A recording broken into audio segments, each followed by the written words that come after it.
All right. Today we're going to talk about bed prep, weeding, supplements, things like that. So, what you're going to need is a hand-tine tiller or a garden weasel.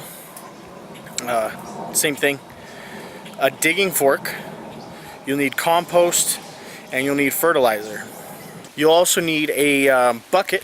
A bucket is great for any project, whether you are woodworking, electrical, plumbing, whatever. Having a bucket wherever you're working is great, so you can actually pick up the trash and put it in the bucket. We've let this small plot go because, as you can see behind me, the tree is leaning off the tree, and we were a little worried about it. But we're going to transplant some vegetables in half of this plot here and see what we can get.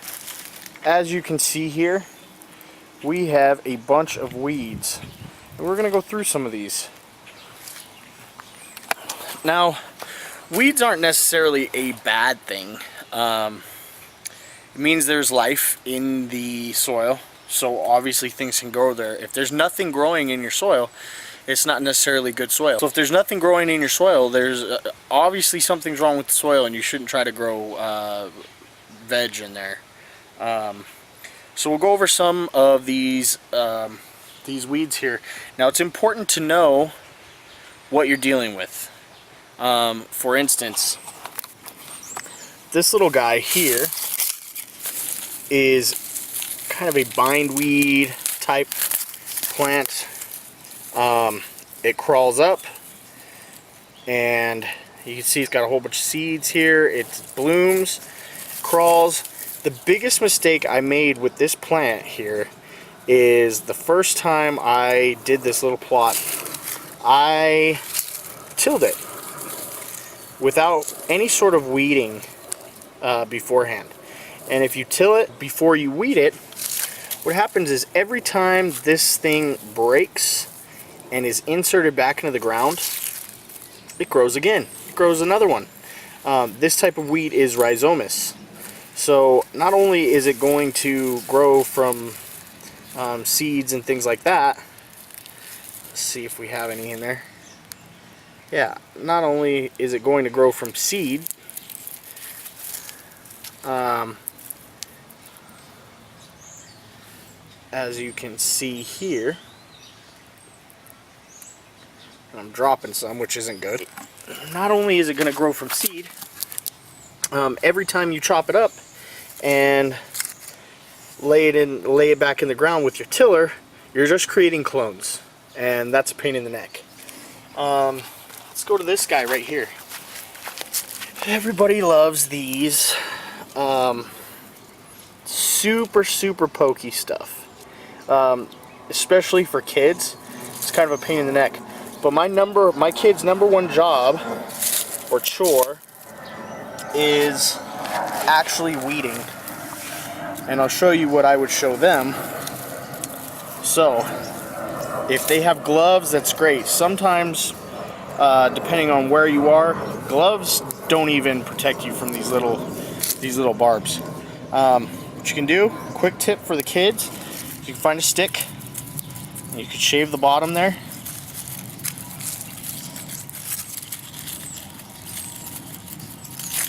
Boom.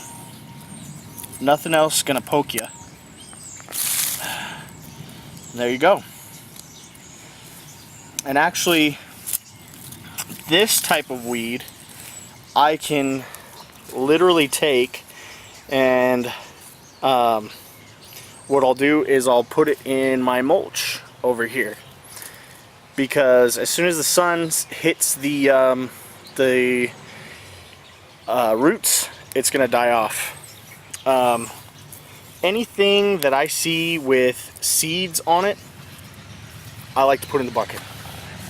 If I see rocks, I'll put it in my bucket. So the bucket's great to have, because if I see something with seeds like dandelions or something like that, or over here we have some of these sunflowers that aren't necessarily bad.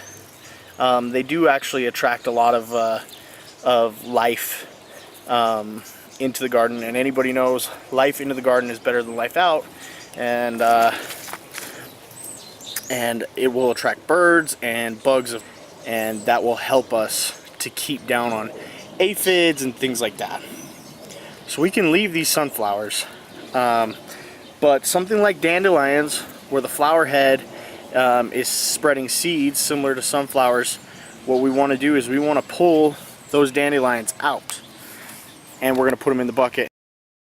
We're not going to give them a chance to create life in our mulch or in our compost. We just don't want that. The other type of weed you have is like this. This is great. This is a great type of weed to have. If I could get it out from the bindweed here. This was probably one of the first reasons I really got into farming. This is a volunteer plant, and this is actually potato. I just know that because I've done a lot of potatoes. So if we were to go in here into the dirt, we could actually find potatoes. The other thing is, nice thing to have a bucket. Let's get rid of trash. Inevitably, you will always have seeds, trash, garbage, all sorts of stuff coming over from neighbors and kids and all sorts of stuff. Especially if you live in the city, it's going to happen.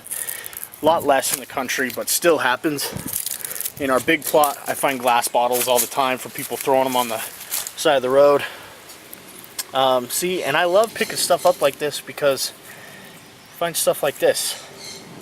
And this was a beet, actually, that I had grown. It looks like some guys had a good lunch.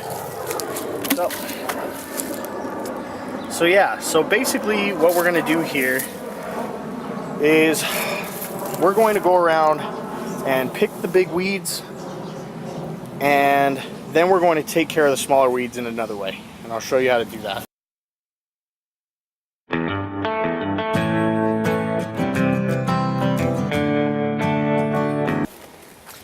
You also want to pick up any sticks, mulch, branches, anything like that. You can put it in a mulch pile.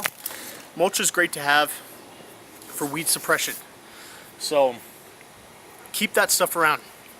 Things like rocks, just get it off your property. It's not even worth it. You can't till through mulch. You can't till through sticks. You can't till through rocks.